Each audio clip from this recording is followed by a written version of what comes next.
Hello my dear people, welcome to my channel. आप सभी का स्वागत है मिस्टिक टैरो रीडर में। आई होप आप सब अच्छे होंगे, पॉजिटिव होंगे और लाइफ में आगे बढ़ रहे होंगे। तो आज हम कैंडल वैक्स रीडिंग करेंगे और देखेंगे कि पास्ट में, यानी कि पहले आपके पार्टनर की करंट फीलिंग्स आपको लेकर क्या थी, वो क्या सोचते थे आपको लेकर, इस रिश्ते को लेकर, और फ्यूचर में आपके पार्टनर की करंट फीलिंग्स क्या होंगी। यानी आने वाले टाइम में, आने वाले फ्यूचर में वो क्या फ़ील करेंगे, क्या सोचेंगे आपको लेकर, इस रिश्ते को लेकर, क्या एक्शन लेंगे, वो सब हम देखने वाले हैं। तो पास्ट वीएस फ्यूचर की आज हम रीडिंग करने वाले हैं। और ये टाइमलेस कलेक्टिव और कैंडल वैक्स रीडिंग है, सभी जोडिक साइंस यानी कि सभी राशि वालों के लिए है। आप मेल हो फीमेल हो अपने पार्टनर के लिए देख सकते हो, ठीक है। तो 3 बार अपने पार्टनर का नाम लेकर इस वीडियो को देखिए, ओके।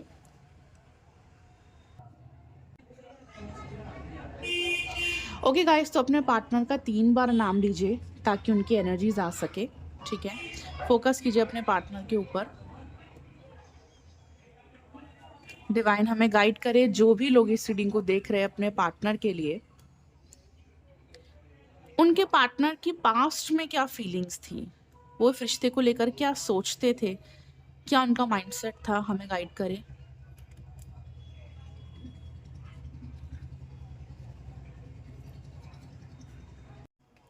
देखिए, यहाँ पर जो एनर्जी मुझे फील हो रही है वो है जेमिनी, लिब्रा, एक्वेरियस। आप हो सकते हो, आपके पार्टनर हो सकते हैं। ये रीडिंग सभी जोडिक साइंस के लिए है, ठीक है। बट जो भी जोडिक साइंस मुझे पिक होते हैं वो मैं आपको बताती हूँ, ठीक है। देखो, अगर मैं पास्ट की बात करूँ तो मुझे ऐसा दिख रहा है कि आप दोनों के रिश्ते में ना फैमिली इश्यूज स्टार्टिंग से ही रहे हैं, शुरू से ही रहे हैं, राइट। अगर मैं आपके पार्टनर की बात करूँ तो आपके पार्टनर की फैमिली हमेशा आपके रिश्ते के खिलाफ रही है, ठीक है। और इस पार्टनर का माइंडसेट ही ऐसा है कि इनके लिए इनकी फैमिली, इनका काम, इनकी रिस्पॉन्सिबिलिटी सबसे पहले आती है, जो कि बुरी बात नहीं है, बहुत अच्छी बात है। हम सभी के लिए हमारी फैमिली, हमारा करियर सबसे पहले होना चाहिए, हमारी जिम्मेदारियां सबसे पहली होनी चाहिए, ठीक है। तो ये पार्टनर गलत नहीं कर रहे कुछ भी। तो ये पार्टनर तो मैच्योरली अपनी फैमिली को संभाल रहे हैं, अपनी जिम्मेदारियों को संभाल रहे हैं। लेकिन अगर हम किसी रिश्ते में होते हैं, किसी से प्यार करते हैं, तो हमारी उस रिश्ते को लेकर भी कुछ जिम्मेदारियां बनती है, राइट। बट ये पार्टनर रिश्ते की जिम्मेदारियों को नहीं निभाते। आपसे प्यार करते हैं, आपके साथ रिश्ते में रहते हैं और रहना चाहते हैं आगे भी, बट ये आपके रिश्ते की जिम्मेदारियां नहीं उठाते, रिस्पॉन्सिबिलिटी नहीं लेते जो उनको लेनी चाहिए। ये सिर्फ अपने बारे में, अपने परिवार के बारे में सोचते हैं, ठीक है। तो ये चीज़ ये गलत करते हैं और ये शुरू से ऐसा ही करते आए हैं। ये अपनी फैमिली, अपनी रिस्पॉन्सिबिलिटी को पहले देखते हैं और आप के रिलेशनशिप की रिस्पॉन्सिबिलिटी को नहीं निभाते, एफर्ट नहीं देते रिश्ते में, वो डिसीजंस नहीं लेते, आपका साथ नहीं देते जो इनको देना चाहिए, ठीक है। तो फैमिली की वजह से ही, फैमिली इश्यूज की वजह से ही आपका रिश्ता ग्रो नहीं कर पाया है, ठीक है। तो फैमिली की वजह से ही आप दोनों के रिश्ते में बहुत प्रॉब्लम्स रही है, झगड़े रहे हैं, सेपरेशन हुआ है, कई बार रिश्ता टूटा है, आप एक दूसरे से अलग हुए हो। और काफ़ी लोग हैं जो अपने हस्बैंड और वाइफ के लिए देख रहे हैं और आप फैमिली की वजह से एक दूसरे से अलग रहते हो। काफ़ी हस्बैंड वाइफ है जो एक दूसरे से अलग रहते हैं, ठीक है। तो अगर आप अपने हस्बैंड के लिए, अपनी वाइफ के लिए देख रहे हो तो आप फैमिली की वजह से ही हस्बैंड वाइफ से अलग हो गए हो, ठीक है। ऐसा भी दिख रहा है मुझे, अलग अलग रहते हो आप दोनों, क्योंकि फैमिली इश्यूज बहुत है आपके रिश्ते में। आपके पार्टनर फैमिली की बहुत ज़्यादा सुनते हैं, आपके ऊपर बिल्कुल भी ध्यान नहीं देते हैं, और यही गलती वो करते हैं, ठीक है। और यही गलती वो कर रहे हैं, ठीक है। और मुझे ऐसा भी दिख रहा है कि काफ़ी लोग हैं जो किसी मैरिड पर्सन से डील कर रहे हैं, ठीक है। आपके पर्सन मैरिड हो सकते हैं, इसलिए इनके लिए फैमिली पहले है, आप बाद में हो। और काफ़ी लोग हैं जो मैरिड नहीं हैं, ना आप मैरिड हो ना आपके पार्टनर मैरिड है, बट फिर भी आपके पार्टनर फैमिली की वजह से आपको कमिटमेंट नहीं दे रहे हैं। सिर्फ यही कहते हैं कि मेरी फैमिली नहीं मानेगी, मेरे लिए अभी करियर ज़रूरी है, पहले मैं इंडिपेंडेंट हो जाऊँ, पहले मैं कुछ बन जाऊँ, फिर आपके रिश्ते के लिए आगे बढ़ूँगा, या मैं फैमिली को अभी नहीं मना पा रहा हूँ। तो हमेशा कुछ ना कुछ रीज़न देते हैं फैमिली का, और आपके रिश्ते के लिए कोई डिसीजन नहीं लेते, आपके लिए आगे नहीं बढ़ते, ठीक है। तो इस पार्टनर को जब भी कहा जाए रिश्ते के लिए कमिटमेंट दो, शादी करो, कोई डिसीजन लो, ये हमेशा फैमिली इश्यूज को बीच में लेकर आते हैं, फैमिली को बीच में लेकर आते हैं, ठीक है। तो फैमिली इश्यूज ही सबसे बड़ा कारण है जिसकी वजह से आपका रिश्ता आगे नहीं बढ़ पाता है, ठीक है। देखो ऐसा भी दिख रहा है कि इस पार्टनर के अंदर ना वो हिम्मत भी नहीं है कि ये फैमिली से लड़े, फैमिली के खिलाफ जाए। ठीक है? देखो बहुत मुश्किल होता है फैमिली से लड़ना, फैमिली के खिलाफ जाकर कोई डिसीजन लेना आसान नहीं होता है और अभी इस पार्टनर के अंदर वो हिम्मत भी नहीं है। ठीक है? देखो आपको लेकर ये बहुत ज़्यादा पैशनेट है, फीलिंग्स है, प्यार है, इमोशनल भी है। देखो आप ना हमेशा इस पार्टनर की केयर करते हो, प्यार देते हो। आपने हमेशा इस पार्टनर की केयर करी है, इनको प्यार दिया है, ठीक है? आप इनको बहुत ही एक चाइल्ड की तरह केयर करते हो, एक बच्चे की तरह केयर करते हो, ठीक है? बहुत प्यार से ट्रीट करते हो। तो सामने वाले को क्या चाहिए? एक पार्टनर जो हमें प्यार करे, केयर करे, रिस्पेक्ट करे, हमारे साथ एक कनेक्शन बनाए, एक अच्छा पार्टनर।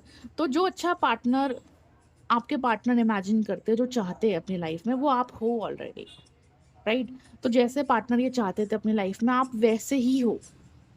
इसलिए पार्टनर आपको नहीं छोड़ पाते हैं, आपको नहीं भुला पाते और अब तो आपसे इमोशनली कनेक्टेड भी है, ठीक है? एक कनेक्शन भी फ़ील करते हैं कि जैसे कुछ कनेक्शन है हम दोनों का, कि हम चाहकर भी अलग नहीं हो पाते, चाहकर भी एक-दूसरे को भुला नहीं पाते हैं, ठीक है? तो इस पार्टनर को भी पता है कि आप ही अच्छे पार्टनर हो, आप ही बेस्ट पार्टनर हो, इनको कोई और पार्टनर ढूँढने की या देखने की ज़रूरत नहीं है। लेकिन फैमिली के खिलाफ जाने की हिम्मत अभी भी नहीं है इस पार्टनर के अंदर, ठीक है? और ये पार्टनर आपको किसी और की जगह भी नहीं दे सकते हैं। आप जैसा पार्टनर कोई नहीं है और आपकी कोई जगह ले भी नहीं सकता। इस पार्टनर ने बहुत बार कोशिश भी करी है कि आप नहीं तो कोई और ही सही या कोई और लोगों को लेकर भी आए अपनी लाइफ में। इस पार्टनर ने आपको चीट भी करा है पास्ट में, मैं ऐसा भी देख रही हूँ। इन्होंने आपको चीट करने की भी कोशिश करी है। कुछ थर्ड पार्टीज़ को भी बीच में लेकर आए थे ये पार्टनर, ठीक है? लेकिन वो थर्ड पार्टी इनको वो प्यार नहीं दे पाई, आपकी जगह नहीं ले पाई, ठीक है? अगर थर्ड पार्टी रही है आपके रिश्ते में तो सिर्फ़ एक अट्रैक्शन की वजह से थर्ड पार्टी आई इनकी लाइफ में। सिर्फ़ फ़िज़िकल अट्रैक्शन की वजह से थर्ड पार्टी आई, लेकिन थर्ड पार्टी के साथ इनका कोई कनेक्शन भी नहीं बन पाया, ठीक है? थर्ड पार्टी के साथ कोई कनेक्शन भी नहीं बन पाया इनका, ठीक।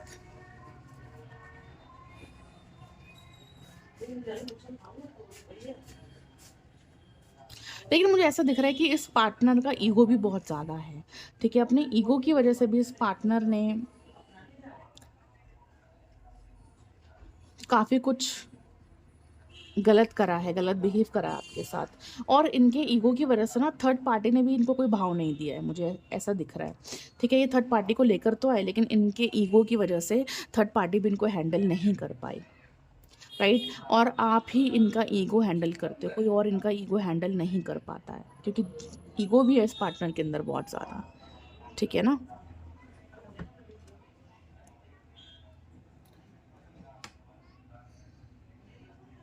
तो मैं वही देख रही हूँ, पास्ट में फैमिली इश्यूज़ रहे हैं, इनका ईगो भी रहा है, थर्ड पार्टी भी बीच में लेकर आए,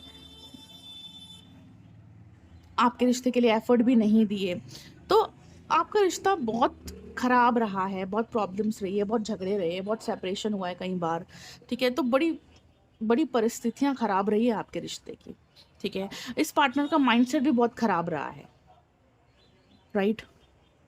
लेकिन अभी की अगर मैं बात करूँ, अभी आप दोनों के बीच में नो कॉन्टैक्ट सिचुएशन है, सेपरेशन है, लेकिन ये पार्टनर अभी आपसे कनेक्ट नहीं करना चाह रहे हैं।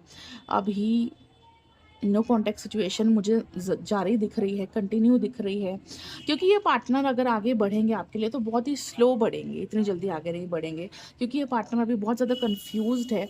इनको थोड़ा टाइम लगेगा क्लैरिटी में आने में, कंफ्यूजन ख़त्म करने में, सही डिसीजन लेने में, ठीक है? और इनके लिए आसान भी नहीं होगा इतनी जल्दी कोई डिसीजन लेना। बट अगर मैं फ्यूचर की बात करूँ, अगर मैं फ्यूचर की बात करूँ तो ये पार्टनर ना फ्यूचर में ना बहुत ज़्यादा डीप कनेक्शन फ़ील करेंगे आपके लिए। इनको ऐसा फ़ील होगा कि यार कुछ तो डीप कनेक्शन है, कुछ तो है मेरे अंदर जो मैं फ़ील कर रहा हूँ, ठीक है?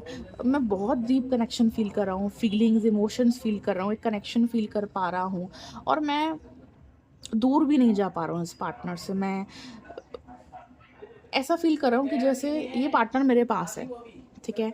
आपके पार्टनर ऐसा ही फ़ील करेंगे कि जैसे आप उनके अंदर हो, उनके दिल में हो, उनके पास हो और इनका बहुत ज़्यादा मन करेगा कि आपको टच करे, आपसे बात करे, आपको हग करे। तो एक फ़ीलिंग इनके अंदर बहुत ज़्यादा आएगी कि जैसे आपसे बात करे, आपके साथ डेट पर जाए, आपके साथ टाइम स्पेंड करे, आपकी लाइफ में वापस कनेक्ट करे, कॉल करे, मैसेज करे, तो एक फीलिंग आएगी इस पार्टनर के अंदर बहुत ज़्यादा। ठीक है, ये पार्टनर ना पास्ट की स्टक सिचुएशन से भी बाहर निकलते हुए दिख रहे हैं। यानी कि पास्ट में जो भी कुछ हुआ आपके रिश्ते में, लड़ाई झगड़े हुए, फैमिली इश्यूज रहे, थर्ड पार्टी प्रॉब्लम रही, ये पार्टनर ना उन सब चीज़ों में ही स्टक थे। लेकिन ये पार्टनर ना उन सब चीज़ों से बाहर निकलते हुए दिख रहे हैं मुझे। ठीक है, क्योंकि ये पार्टनर आपको बहुत मिस करने वाले हैं, कनेक्शन आपके साथ फील करने वाले हैं, और इस पार्टनर को अपनी गलतियों का भी एहसास होने वाला है कि यार मैंने थर्ड पार्टी को लाकर ठीक नहीं करा, मैं सिर्फ फैमिली के बारे में ही सोचता हूँ, मैं रिश्ते के बारे में नहीं सोचता हूँ, ये भी मेरी गलती है। तो इस पार्टनर को कुछ गलतियों का एहसास होगा, रियलाइजेशंस होंगी, और इस पार्टनर को प्यार भी फील होने वाला है। इस पार्टनर को आपका प्यार फील होगा। इनको उसका भी गिल्ट होगा कि यार सामने वाला पर्सन मुझसे कितना प्यार करता है, मुझे कितनी केयर करता है, मुझे कितना सुकून देता है मेरे लाइफ में कितनी खुशियाँ भरता है, और मैं उसके साथ क्या करता हूँ, मैं उसके लिए क्या कर रहा हूँ, जबकि मैं उससे कितना दूर चला गया हूँ, मैंने कितनी दूरियाँ बना ली है, मैंने बातचीत करनी बंद कर दी, मैंने बुरा बिहेव करा, मैं थर्ड पार्टी को बीच में लेकर आया। तो इनको अपनी गलतियों का एहसास होगा कि इन्होंने आपको पास्ट में कितनी तकलीफ दी है, इन्होंने आपके साथ कितना गलत करा है, पास्ट में कितना ईगो दिखाया है, और हमेशा दूसरों को चूज़ करा है, फैमिली को चूज़ करा है, थर्ड पार्टी को चूज़ करा है, और आपको साइड किया है। राइट, इनको ये एहसास होगा कि यार जो इंसान मुझसे प्यार करता है, जो इंसान मेरे बारे में सोचता है, मैंने उसको ही खुद से दूर कर दिया। ठीक है, क्योंकि आपका साथ नहीं है। राइट, आप भी बात नहीं कर रहे हो, आप भी दूर हो इस पार्टनर से, तो आप भी बदल गए हो। ठीक है, अब आप भी अपने बारे में सोच रहे हो कि अगर ये पार्टनर आपसे प्यार नहीं कर रहा है, आपके रिश्ते के लिए एफर्ट नहीं दे रहे हैं, आपका साथ नहीं दे रहे, तो आप भी नहीं रहना चाहते इस पार्टनर के साथ। ठीक है, आप दिल से प्यार तो करते हो, आप इस पार्टनर को भुला भी नहीं पाते हो, आप इनसे दूर रह भी नहीं पाते हो, बट फिर भी आप मजबूरी में इनसे दूर रह रहे हो। आप खुद को स्ट्रांग बना रहे हो। राइट, आप दूर नहीं रहना चाहते, बट आप फिर भी दूर रह रहे हो, खुद को स्ट्रांग बना रहे हो, भुलाने की कोशिश कर रहे हो, बट आपसे भी नहीं हो पा रहा है। राइट, क्योंकि अगर सामने वाला आपकी कदर नहीं कर रहा, आपके वैल्यू नहीं कर रहा, आपका साथ नहीं दे रहा, आपके रिश्ते को कुछ समझ ही नहीं रहा है, आपको नहीं समझ रहा है, तो आपका उस रिश्ते में रहना भी बेकार है। ठीक है, ये चीज़ आपको समझ में आ चुकी है, आपको अपनी वैल्यू समझ में आ चुकी है, आपको अपने प्यार की कदर अब समझ में आ चुकी है, इसलिए आप भी अब दूर हो इस पार्टनर से। राइट, जब सामने वाला ही कुछ नहीं कर रहा आपके लिए, तो आप क्यों मरे जा रहे हो, आप क्यों परेशान हो रहे हो, ये आपको समझ में आ चुका है, इसलिए आप दूर हो। तो आपका चुप रहना, आपका कांटेक्ट ना करना, आपका ब्लॉक कर देना, ठीक है, या आपका दूरियां बना लेना, ये चीज़ इस पार्टनर को भी काफ़ी परेशान कर रही है कि यार मेरा पार्टनर मुझसे दूर हो गया है, मैंने ही ऐसी हरकतें करी है जिसकी वजह से मेरा पार्टनर अब मुझसे बात नहीं करना चाह रहा, मुझसे दूर रहना चाह रहा है। राइट, तो अब तक तो ये पार्टनर काफ़ी शांत बैठे थे, काफ़ी शांत चल रहे थे, बट आने वाले टाइम में यानी कि फ्यूचर में इस पार्टनर की एनर्जी में चेंज आने वाला है। ये पार्टनर अपनी गलतियों का एहसास करने वाले और खुद भी बदलने वाले हैं। हम तब बदलते हैं जब हमें अपनी गलतियों का एहसास होता है। ठीक है, तो फ्यूचर में अगर मैं बात करूं, तो इस पार्टनर को अपनी गलतियों का एहसास भी होगा, ये बदलेंगे भी, और आपसे माफ़ी भी मांगेंगे। ठीक है, मुझे ऐसा दिख रहा है, ये आपसे ज़रूर कांटेक्ट करेंगे और आपसे सॉरी बोलेंगे, आपसे माफ़ी मांगेंगे, जो भी उन्होंने अब तक आपके साथ करा है, जो भी तकलीफ़ आपको दी है, उसके लिए आपसे ज़रूर माफ़ी मांगेंगे। ठीक है, ज़रूर माफ़ी मांगेंगे। और ये पार्टनर ना अब तक काफ़ी अनमेच्योरिटी दिखा रहे थे, जैसे कि इनको कुछ पता ही नहीं है, ये एकदम ही नासमझ है, इनको कोई फ़र्क ही नहीं पड़ रहा है। बट अब ये पार्टनर ना काफ़ी मैच्योरली चलना चाहते हैं। ठीक है, इस पार्टनर को लगता है कि अब तक तो मैंने नासमझी करी है, बट अब मैं थोड़ा मैच्योरली चलना चाहता हूँ, समझदारी के साथ इस रिश्ते में आगे बढ़ना चाहता हूँ। मैं खुद भी नहीं तकलीफ़ चाहता, और मैं सामने वाले को भी तकलीफ़ नहीं देना चाहता। ठीक है, क्योंकि इस पार्टनर ने थर्ड पार्टी की वजह से, अपनी फैमिली की वजह से आपको बहुत तकलीफ़ दी है। राइट, बट अब ये पार्टनर आपको तकलीफ़ नहीं देना चाहते, ना थर्ड पार्टी की वजह से, ना अपनी फैमिली की वजह से। ठीक है, तो मुझे ऐसा दिख रहा है कि ये पार्टनर आपसे कांटेक्ट करेंगे, आपसे बातचीत करेंगे। ठीक है, क्योंकि इस पार्टनर को लगता है कि अब मुझे सब कुछ ठीक करना चाहिए, मैंने जो रिश्ता खराब करा, मैंने जो प्रॉब्लम्स क्रिएट करी, अब मुझे ठीक करनी चाहिए। देखो, ईगो तो इस पार्टनर के अंदर है, बिल्कुल है, इसलिए इस पार्टनर आपको बड़ी मुश्किल होगी झुकना, आगे बढ़ना, सॉरी बोलना। ये इतनी आसानी से तो नहीं झुकने वाले, इतनी आसानी से सॉरी भी नहीं बोलने वाले, क्योंकि ईगो बहुत ज़्यादा है। बट फिर भी मैं देख रही हूँ कि इस पार्टनर का ईगो ख़त्म होगा, क्योंकि इनको पता है कि अगर मुझे इस रिश्ते में रहना है, मुझे आगे बढ़ना है, मुझे ये सामने वाला पार्टनर चाहिए, तो मुझे इतना प्यार करता है, तो मुझे अपना ईगो ख़त्म करना होगा, मुझे झुकना होगा, मुझे खुद आगे बढ़ना होगा, मुझे खुद मैसेज करना होगा, मुझे खुद सॉरी बोलना होगा, तभी शायद सामने वाला मुझे एक्सेप्ट करेगा। तो इनको अच्छे से पता है कि आपको कैसे मनाना है, इनको पता है आपको कैसे मनाना है, तो ये आपको अपने अकॉर्डिंगली मनाएंगे। ठीक है, आपको मनाएंगे, आपको हर हाल में मनाकर रहेंगे। ठीक है, देखो इनका एक्शन स्लो आएगा, राइट, स्लो आएगा बट ज़रूर आएगा। ये पार्टनर कुछ भी जल्दबाजी में गलत फैसला नहीं लेना चाहते, इसलिए पार्टनर बहुत ही सोच समझकर एक्शन लेंगे, आगे बढ़ेंगे, जो कि बहुत अच्छी बात है। हमें सोच समझकर ही रिश्ते के लिए आगे बढ़ना चाहिए। बिना सोचे समझे अगर हम आगे बढ़ रहे हैं, बस यूं ही चल रहे हैं, देखो फ्लो के साथ चलना ज़रूरी है, ज़बरदस्ती भी कुछ करना ज़रूरी ठीक नहीं है, और किसी को फोर्स कर कर भी रिश्ते में रहना ठीक नहीं है। फ्लो में चलो, नेचुरली सब कुछ होने दो, किसी को फोर्स भी मत करो, लेकिन सोच समझ कर भी आगे बढ़ो। ठीक है, हमें पता होना चाहिए कि हम रिश्ते में क्यों रहना चाहते हैं, किस लिए रहना चाहते हैं, हम क्यों हैं इस रिश्ते में, हमें क्यों रहना है सामने वाले के साथ, ये हमें पता होना चाहिए। ठीक है, तो आपके पार्टनर को ये पता चल चुका है कि भाई मुझे क्यों रहना है सामने वाले के साथ, मैं क्यों रहना चाहता हूँ, मुझे क्या चाहिए सामने वाले से। तो इनको अपने सारे सवालों का जवाब मिल चुका है कि रिश्ते में क्यों रहना है, क्या करना है, किस तरीके से रहना है, कैसे मनाना है सामने वाले को, क्या चीज़ें ठीक करनी है रिश्ते में। तो इनको अपना आंसर मिल चुका है। ठीक है, इनको क्लियर हो चुका है कि इनको क्या करना, क्या नहीं करना, और फ्यूचर में ये सब कुछ क्लियर होने वाला है इस पार्टनर को, क्योंकि हम फ्यूचर की फीलिंग्स देख रहे हैं, राइट। तो फ्यूचर में सब कुछ क्लियर हो जाएगा इस पार्टनर को कि क्यों करना है, कैसे करना है, क्या करना है। और जो भी कन्फ्यूज़न अभी है प्रेजेंट में, जो भी क्लैरिटी अभी नहीं है इस पार्टनर को प्रेजेंट में, वो सब क्लियर होने वाली है। ठीक है, और ये पार्टनर इस रिश्ते को चुनेंगे, आपको चुनेंगे, इस प्यार को चुनेंगे। ठीक है, ये अब फैमिली की वजह से आपका साथ नहीं छोड़ेंगे, किसी थर्ड पार्टी को भी बीच में नहीं लेकर आएंगे, मैं ऐसे ही देख रही हूँ। तो आपके रिश्ते में अगर कोई थर्ड पार्टी थी तो वो भी ख़त्म होने वाली है। ठीक है, फैमिली इशूज़ थे तो ख़त्म होने वाले हैं। इनका ईगो था तो इनका ईगो घमंड भी टूटने वाला है। ठीक है, मिसअंडरस्टैंडिंग्स थी इस पार्टनर के दिल में, मन में आपको लेकर, वो भी ख़त्म होने वाली है। दूसरों की बातें सुन रहे थे, दूसरों के इन्फ्लुएंस में थे, तो वो भी ख़त्म होने वाला है। ठीक है, क्योंकि इस पार्टनर को ये रियलाइजेशंस हो जाएंगी फ्यूचर में, ये समझ में आ जाएगा, क्लैरिटी मिल जाएगी कि यार मैं क्यों हूँ इस पार्टनर के साथ, मुझे क्यों रहना है और अब आगे क्या करना है। तो इसी क्लैरिटी के साथ ये पार्टनर फ्यूचर में आपके लिए आगे बढ़ेंगे, एक्शन लेंगे, और एक नई शुरुआत होते हुए मुझे दिख रही है। ठीक है, तो यही देख रही हूँ मैं, आपके रिश्ते में चेंज आएगा, डेफिनेटली आएगा। ये पार्टनर क्लैरिटी में आएंगे और आपके लिए आगे बढ़ेंगे। ठीक है, बाकी मैं यही कहूँगी, आप रिचुअल करवा सकते हो अपने पार्टनर के लिए, रिलेशनशिप के लिए हीलिंग करा सकते हो, क्रिस्टल ब्रेसलेट बाय कर सकते हो। ठीक है, और पर्सनल रीडिंग करवाने के लिए कांटेक्ट कर सकते हो, मेरा नंबर आपको ऊपर दिख रहा है। बाकी वीडियो को लाइक करें, शेयर करें, सब्सक्राइब करें, अपना ख्याल रखिए। Will meet you in the next video. Thank you so much for watching.